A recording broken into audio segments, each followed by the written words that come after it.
कल तक मैं आपसे जो बात कर रहा था वो अष्टांग हृदयम का एक हिस्सा था, जिसमें आबो हवा, तासीर, रहने वाला स्थान, उसका महत्व, वहां की मिट्टी, उसका महत्व वगैरह वगैरह। अब मैं सीधे आपके शरीर पर आ रहा हूं।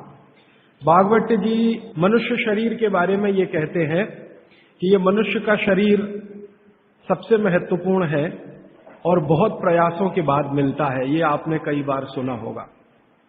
आपके पूर्व जन्म के बहुत सत्कर्म हो तो आपको मनुष्य शरीर मिलता है। और भागवत जी ने एक जगह कहा है कि आप ही हैं जो मोक्ष धारण कर सकते हैं। ऐसा कहा जाता है इस देश में कि जानवरों में, पशु पक्षियों में और कीड़े मकोड़ों में मोक्ष की स्थिति नहीं आती। मनुष्य योनि ही है जिसमें आप मोक्ष को प्राप्त कर सकते हैं। तो उनकी मोक्ष की परिभाषा बहुत सुंदर है। मोक्ष क्या है?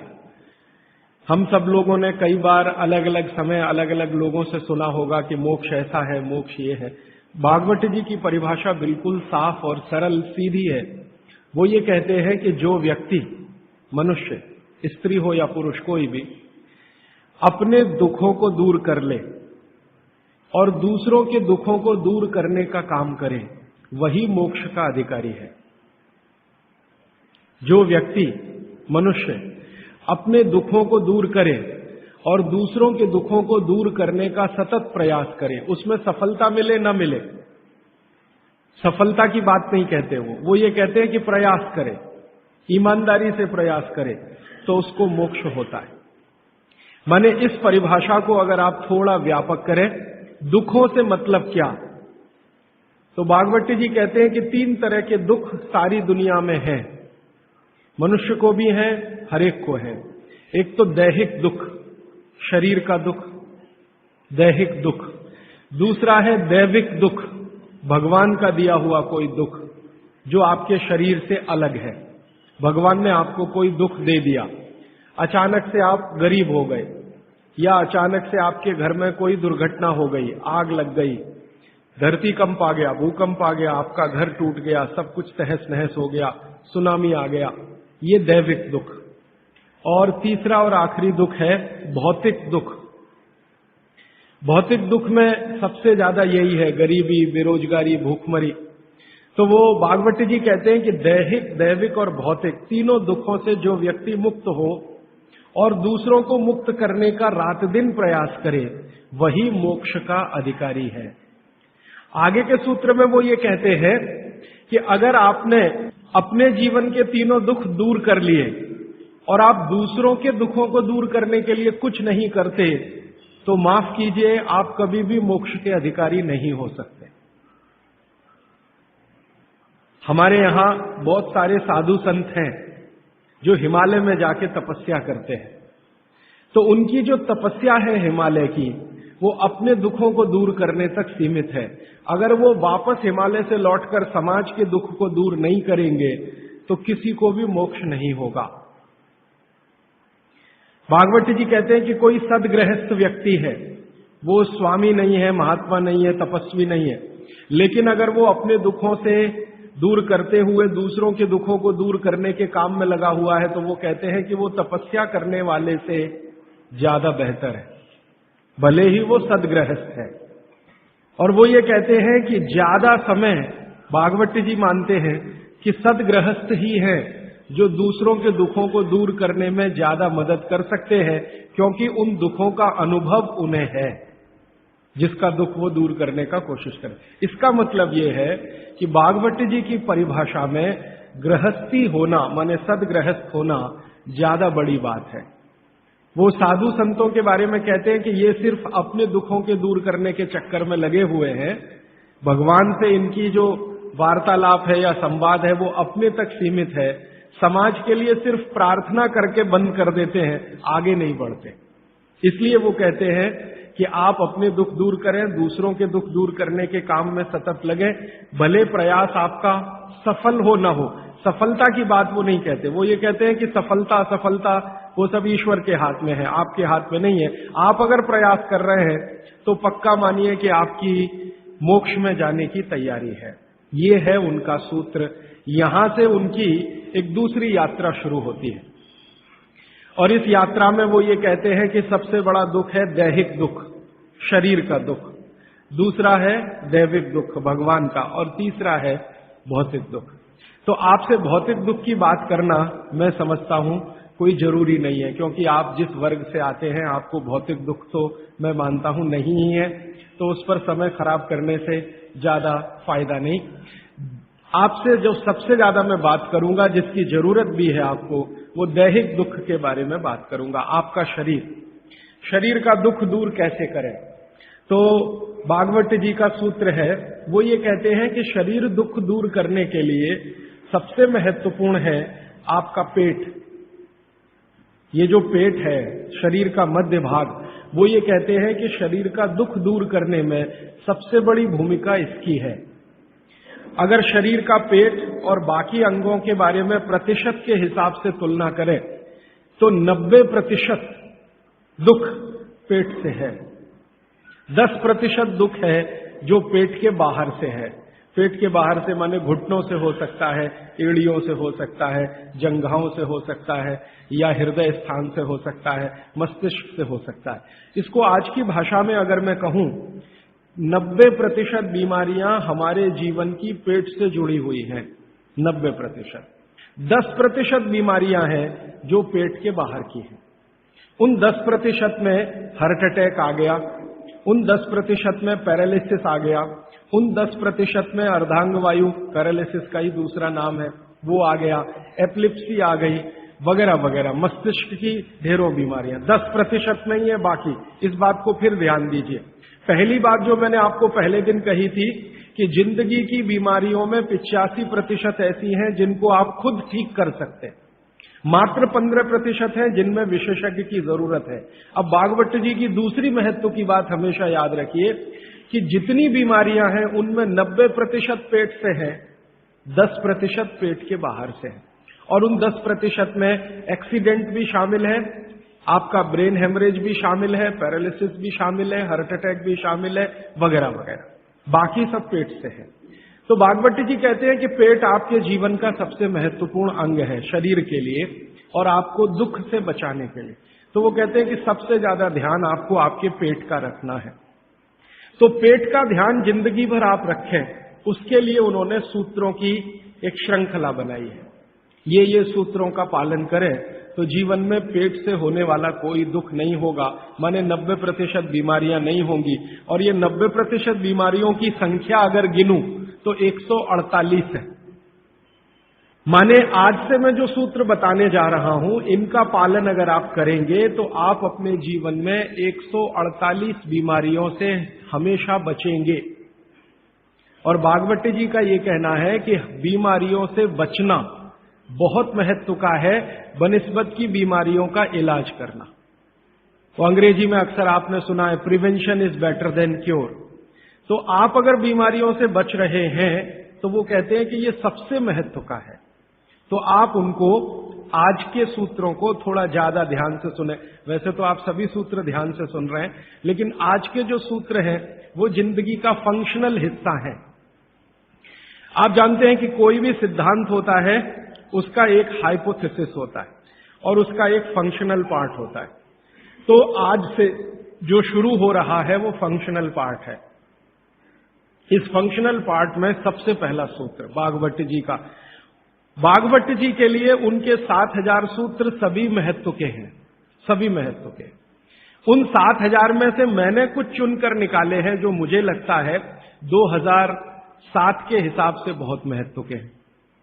हो सकता है 3500 साल पहले कोई सूत्र बहुत महत्व के हों और अब 2007 में हमारी जीवन शैली के हिसाब से वो उतने महत्व के ना हो, क्योंकि भागवत जी ने जिस जीवन शैली में रहते हुए वो सूत्र लिखे हैं वो ऋषि मुनियों की जीवन शैली है। आपकी जीवन शैली और ऋषि मुनियों की जीवन शैली में थोड़ा अंतर है। तो आपकी जीवन शैली के हिसाब से मैंने जो सूत्र निकाले और जिनको मैं महत्व का क्रम देता हूं, उसमें सबसे पहला सूत्र, संस्कृत में वो कहते हैं कि पेट जिंदगी भर आपका अच्छा रहे, दुरुस्त रहे। इसका मतलब यह है कि आप जो कुछ भी खा रहे हैं उसका ठीक से आप पाचन करते रहे। वो कई बार ये लिखते हैं अपने सूत्रों में कि खाना महत्व का नहीं है, खाने को पचाना महत्व का है। आपने खाने को खाया, ये इतना महत्व नहीं है। जिसको आपने खाया उसको पचाया, ये ज्यादा महत्व का है। क्योंकि भोजन पचेगा तो रस बनेगा, उसी रस में से मांस, मज्जा, रक्त, मल, मूत्र, वीर्य, मेद, ये सब बनेगा, अस्थियां बनेंगी, और वही आपके शरीर के लिए आगे जीवन में काम आएंगी। तो खाया वो महत्व का, उससे भी ज्यादा महत्व का खाया हुआ पचाया। तो वो कहते हैं कि पेट हमेशा दुरुस्त रहे, माने पाचन क्रिया आपकी हमेशा अच्छे से चलती रहे। इसके लिए पहला सूत्र उन्होंने लिखा, भोजनांते विषम वारी। ये पहला सूत्र मेरे हिसाब से, उनके हिसाब से नहीं, मेरे हिसाब से पहला सूत्र भोजनांते विषम वारी। इसका सीधा सा अर्थ है, भोजन के अंत में पानी पीना विष पीने के बराबर है। सूत्र ये है, भोजन अंते, भोजनांते, आप जानते हैं संस्कृत में मिला के कहने की परंपरा है। भोजन अंते माने भोजन के अंत में, भोजनांते विषम वारी। विष समझते हैं आप, जहर, जहर जैसा क्या है? पानी। भोजन के अंत में पानी जहर के जैसा है, विष के जैसा है। ये सूत्र है। अब इसको थोड़ा व्याख्यायित करता हूं ताकि समझ में आए। भोजन के अंत में पानी विष के जैसा है, ये बात वो कह रहे हैं। इसको समझना चाहिए कि क्या कह रहे हैं। सूत्र उतना ही है, समझने के लिए मैं आपको बहुत उदाहरण दूंगा ताकि आप जल्दी पता कर पाएं। भागवत जी ने एक सूत्र में ये कहा है कि हमारा जो शरीर है, इसका जो मुख्य स्थान पेट है, इसमें एक स्थान होता है पेट के अंदर, नाभि, लेफ्ट साइड में, नाभि से थोड़ा ऊपर जहां मेरा हाथ रखा हुआ है, इस स्थान को कहते हैं जठर। संस्कृत में कहते हैं जठर, हिंदी में कहते हैं आमाशय। जठर, आमाशय, अंग्रेजी में चाहे तो एपिगैस्ट्रिकम। तो ये जो जठर स्थान है, भागवत जी कहते हैं कि इसमें अग्नि प्रदीप्त होती है, उसी को कहते हैं जठराग्नि। जठर अग्नि, जठराग्नि। तो वो कहते हैं कि जो आपका जठर स्थान है, इसमें अग्नि प्रदीप्त होती है, और भोजन जो कुछ भी आप करते हैं वो पहले जठर में ही जाता है, आमाशय में इकट्ठा होता है, वहां अग्नि प्रदीप्त होती है। वो अग्नि भोजन का पाचन करती है। ये है महत्व की बात। अब अग्नि प्रदीप्त हुई, आपने भोजन किया, अग्नि प्रदीप्त हुई। और भागवत जी इसके लिए एक सुंदर श्लोक लिखा है, लंबा है लेकिन हिंदी में बताता हूं। वो ये कहते हैं कि खाते ही अग्नि प्रदीप्त होती है, ऐसे ही जैसे आप बिजली के स्विच को ऑन करते ही लाइट जलती है। ये ऑटोमेटिक है, अपने आप होती है। आपने रोटी का पहला टुकड़ा मुंह में डाला और जैसे ही टुकड़े को चबाना शुरू किया, लार बनना शुरू हुआ, तुरंत अग्नि प्रदीप्त हो जाती, पहले ही टुकड़े में। तो ये अग्नि प्रदीप्त हुई। अब आप जो भोजन कर रहे हैं, ये इस अग्नि के प्रभाव में पचेगा। तो भोजन के पचने की क्रिया में पहले भोजन रस में बदलेगा। पहले पेस्ट बनेगा, जैसे टूथपेस्ट की कंडीशन होती है वैसा बनेगा, लुगदी जैसा। फिर उसमें से रस बनेगा, फिर रस में से सब कुछ बनेगा। तो वो कहते हैं कि आपने जैसे ही भोजन किया, अग्नि प्रदीप्त हुई। अब ये अग्नि भोजन को पचा रही है, और आपने भोजन पूरा करते ही पानी पी लिया, गट गट गट गट गट गट। तो क्या हुआ? अग्नि शांत हो जाएगी। आपके रसोई गैस में चूल्हा जल रहा है गैस का, और जलते हुए चूल्हे पर पानी फेंकिए तो बुझ जाएगा। अग्नि का पानी से मेल नहीं है, दुश्मनी है। तो आपके पेट में खाना खाते ही अग्नि जल रही है। अब आपने पीछे से गिलास 2 गिलास पानी पी लिया। कोई कोई लोग तो लोटा भर के पी लेते हैं, कई लोग तो भोजन से ज्यादा पानी पी लेते हैं। तो ये जो पानी गया, इसने अग्नि को शांत कर दिया। अब अग्नि शांत हो गई तो फिर भागवत जी कहते हैं भोजन पचेगा नहीं, वो सड़ेगा।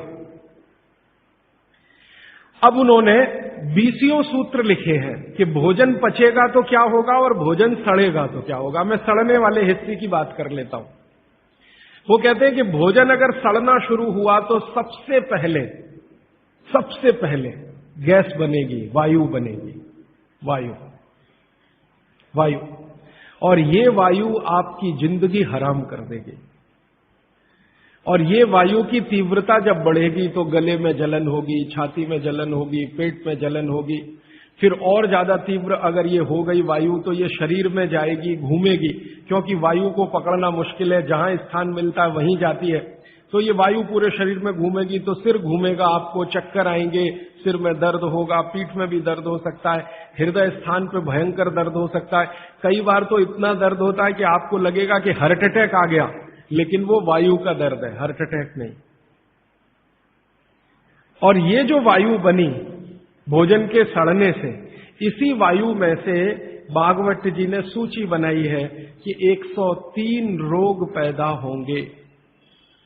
103। सबसे पहला रोग है उसमें एसिडिटी, हाइपर एसिडिटी। ज्यादा दिन अगर आपने ये चक्कर चलाया पानी पीने का तो अल्सर, पेप्टिक अल्सर, और ज्यादा दिन चक्कर चलाया तो बवासीर, मूढ़व्याध, भगंदर, ये सब रोगों की सूची है। और अंत का एक रोग है कैंसर, कर्क रोग। 103वें नंबर पर उन्होंने लिखा है कर्क रोग, माने एसिडिटी से शुरू होकर आप कैंसर तक की यात्रा कर सकते हैं। तो वो ये कह रहे हैं कि जिस काम से वायु पैदा हो और वो वायु आपके सड़े हुए भोजन में से निकले, और बाद में भागवत जी कहते हैं, वो भी बता देता हूं, वो दूर का सूत्र है लेकिन यहीं पे ले आता हूं उसको, कि आपका जो भोजन सड़ेगा, इसको ध्यान से सुनिएगा, तभी भोजन में से, भागवत जी के शब्द दूसरे हैं, मैं आज के शब्द इस्तेमाल कर रहा हूं, तभी कोलेस्ट्रॉल बनेगा। सड़े हुए भोजन का ही बाई प्रोडक्ट है कोलेस्ट्रॉल। अगर भोजन का पाचन हुआ तो कोलेस्ट्रॉल शून्य रहता है, वो कोलेस्ट्रॉल जो आपको हानि पहुंचाता है। आप जानते हैं शरीर में दो तरह का कोलेस्ट्रॉल है, एक गुड और एक बैड। अच्छा कोलेस्ट्रॉल माने एचडीएल, हाई डेंसिटी लिपोप्रोटीन। खराब कोलेस्ट्रॉल माने एलडीएल और उसका छोटा भाई VLDL, very low density lipoprotein. तो भागवत जी कहते हैं कि ये जो खराब कोलेस्ट्रॉल है वो रक्त में तभी आता है जब भोजन पेट में सड़ता है। इसका माने जिनको कोलेस्ट्रॉल बढ़ रहा है या बढ़ा हुआ है वो ध्यान दें, उनको भोजन पच नहीं रहा, उनका भोजन सड़ रहा है। तो कोलेस्ट्रॉल बढ़ेगा तो हार्ट अटैक भी आएगा, कोलेस्ट्रॉल बढ़ेगा तो घुटने भी जड़ हो जाएंगे, सारी संधियां आपकी एकदम कड़क हो जाएंगी, आपको चलना फिरना मुश्किल हो जाएगा, 10 कदम चलना मुश्किल हो जाएगा। तो वो ये कहते हैं कि जब 103 बीमारियां एक छोटी गलती से आती हो तो वो गलती कभी करना नहीं, माने भोजन के बाद कभी पानी पीना नहीं। ये है सूत्र। अब जैसे ये सूत्र पूरा हुआ तुरंत आपके मन में प्रश्न आएंगे कि पानी कब पीना, पहला ही प्रश्न। तो भागवत जी कहते हैं कि पानी कब पीना वो खुद ही उत्तर दे रहे हैं आगे के सूत्रों में, क्योंकि शायद मालूम है कि मनुष्य की जिज्ञासाएं होने ही वाली है। तो पहले सूत्र में लिख दिया भोजनांते विषमवारी कि भोजन के अंत में पानी मत पियो। अगले ही सूत्र में वो कहते हैं कि कम से कम 1.5 घंटे के बाद पानी पियो। अब ये जो 1.5 घंटे का कैलकुलेशन है ये क्या है? ये भागवत जी कहते हैं कि जो आपने खाया वो आपके जठर स्थान में 1.5 घंटे तक अग्नि के प्रभाव में रहता है, 1.5 घंटे तक। और जानवरों के लिए भी उन्होंने बताया है, वो कहते हैं कि जानवर जो कुछ खाते हैं उनके पेट में भी अग्नि है, जठर अग्नि, वहां 4 घंटे तक अग्नि का प्रभाव रहता है जानवरों के शरीर। मनुष्य शरीर में 1 से 1.5 घंटे का उन्होंने बताया, और 1 से 1.5 घंटे का वो बताया है तो अलग अलग क्षेत्र के हिसाब से। जैसे आप दक्षिण भारत में हैं, कोई उत्तर भारत में है, कोई पूर्वी भारत में है। अब मान लीजिए उत्तरांचल का कोई आदमी इसी सूत्र को पढ़ेगा तो उसको तो अग्नि का असर 2 से 2.5 घंटे रहेगा, पहाड़ वाला। लेकिन आपके लिए मैं बात कर रहा हूं तो 1 से 1.5 घंटा। तो वो कहते हैं कि 1 से 1.5 घंटे पेट में अग्नि का प्रभाव है। जब तक अग्नि का प्रभाव है पानी मत पियो, क्योंकि पानी पीते ही अग्नि बुझेगी। अग्नि का काम है भोजन को पचाना, पचेगा नहीं तो सड़ेगा, सड़ेगा तो 103 रोग पैदा करेगा। तो सीधा सा दूसरा सूत्र है कि भोजन के 1.5 घंटे के बाद पानी पीना। ठीक है, अब तुरंत आपके मन में सवाल आएगा, भोजन के बीच में पीना कि नहीं पीना, और भोजन के पहले पीना कि नहीं पीना। भागवत जी ने इसका उत्तर अगले सूत्रों में दिया है। वो ये कहते हैं कि भोजन के पहले पानी पीना तो कम से कम 40 मिनट और अधिक से अधिक 1 घंटा। आपको सीधा सा हिसाब बताता हूं, 10 बजे खाना अगर खाना चाहते हैं तो 9 बजे से लेकर 9:20 तक आप चाहें उतना पानी पी सकते हैं। 9 बजे से लेकर 9:20 तक। और बीच में पीना कि नहीं, तो इसके लिए भागवत जी कहते हैं, ये बहुत साइंटिफिक बात उन्होंने कही है, बहुत साइंटिफिक है। वो कहते हैं कि अगर आपके भोजन में 2 अन्न हैं, दो अन्न, माने एक रोटी खा रहे हैं आप, वो गेहूं है, और दूसरा चावल खा रहे हैं, तो चावल और गेहूं 2 अन्न है। तो और सामान्य रूप से आप सभी के भोजन में शायद 2 ही अन्न होते हैं, इसलिए मैं ये सूत्र कह रहा हूं। ये 1 अन्न वालों के लिए नहीं है, 2 अन्न वालों। जो 2 अन्न खाते हैं भोजन में, उनको एक अन्न की पूर्ति पूरी हुई और दूसरे की शुरू होने वाली है, तो बीच का जो जंक्शन पॉइंट है, इस पे पानी पीना। मतलब इसका सीधा है, रोटी पूरी हो गई, अब आप चावल खाने की तैयारी कर रहे हैं, तो रोटी खाने के बाद चावल खाने से पहले आप जरूर पानी पीना, लेकिन मात्रा कितनी? तो वो कहते हैं 2 या 3 घूंट, इतना ही। उसके बाद जब दूसरा अन्न आपने शुरू कर दिया, फिर नहीं, फिर तो पूरा आप भोजन ही करके उठिए। अब आप भोजन कर लिया तो गला साफ करने के लिए थोड़ा 1-2 घूंट और पी लेना, गला साफ करने के लिए, पानी पीने के लिए नहीं है, वो गला साफ करने के लिए। अब आपके मन में तुरंत एक प्रश्न आएगा कि भोजन के अंत में क्या पीना? फिर पानी तो नहीं पीना, 1.5 घंटे तक तो नहीं पीना, तो कुछ पी सकते हैं। तो भागवत जी ने 3 चीजें बताई हैं, उसके लिए पूरा सूत्र लिखा है कि भोजन के अंत में सबसे अच्छी चीज जो पीने के लिए है वो है छाछ, वो है मट्ठा, दही का तक्रम। जो शब्द उन्होंने इस्तेमाल किया वो तक्रम, तक्रम माने यही है लगभग छाछ मट्ठा के आसपास की चीज, तक्रम। वैसे तक्रम की उन्होंने परिभाषा दी है कि दही को खूब अच्छे से मथने के बाद उसका मक्खन जो निकल गया, तो मक्खन निकालकर जो बचा वो तक्रम। मक्खन रह गया तो वो लस्सी, लस्सी पीने के लिए नहीं कह रहे, तक्रम की बात है। तो आप भोजन के बाद जो सबसे अच्छी चीज पी सकते हैं वो है छाछ, वो है मट्ठा। मट्ठा शब्द एकदम अच्छा है, हिंदी का शब्द है, शायद आप सब समझते हैं।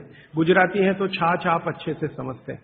तो छाछ पिए हैं या मट्ठा पिए, ये सबसे अच्छी चीज। दूसरी सबसे अच्छी चीज उन्होंने बताई है वो है दूध, दूध दूसरी सबसे अच्छी चीज। और तीसरी सबसे अच्छी चीज बताई है फल का रस, कोई भी फल का रस, लेकिन वो कह रहे हैं मौसमी फल का रस, जिस मौसम में जो फल आता है उसका रस, माने मौसम के विरुद्ध के फल नहीं। आज का मौसम आम का नहीं है तो आम का रस अभी पिए तो नहीं चलेगा। आज का मौसम गन्ने के रस का है तो गन्ने का रस ही पिए। थोड़े दिन के बाद संतरे के रस का मौसम आ जाएगा तो संतरे के रस का। भागवत जी कहते हैं कि जो चीज प्रकृति ने जिस समय में प्रचुर मात्रा में उपलब्ध कराई हो उसका रस। तो आप ये कहें कि कोल्ड स्टोरेज से लाया हुआ संतरा और उसका रस निकाला या मौसम्मी का रस, ये सर्वनाश करेगा, सत्यानाश नहीं, सर्वनाश करेगा। वो ये कहते हैं कि भगवान ने और प्रकृति ने आपके शरीर के हिसाब से सारी चीजों को सेट किया है, और वो कहते हैं कि भगवान ने इस प्रकृति को बनाया है तो बहुत ही सोच समझकर बनाया, एक एक माइक्रो कैलकुलेशन उसने किए, तब आपको ये प्रकृति के साथ उसने रखा है। तो प्रकृति में जब जो चीज बहुत मात्रा में हो उसी का रस, जैसे अभी टमाटर का सीजन है तो आप भोजन के बाद टमाटर का रस पी सकते हैं भरपेट। इस समय गन्ने के रस का सीजन है तो भोजन के बाद आप गन्ने का रस भरपेट पी सकते हैं। जो भी अभी थोड़े दिन में अंगूर का सीजन आ जाएगा तो भोजन के बाद अंगूर का रस पी सकते हैं, संतरे का, जब जब जो सीजन आए वो ध्यान रखना है। अब इसमें आगे एक सूत्र है वो बहुत महत्व का है। भागवत जी कहते हैं मट्ठा या छाछ कब पीना, दूध कब पीना, रस कब पीना।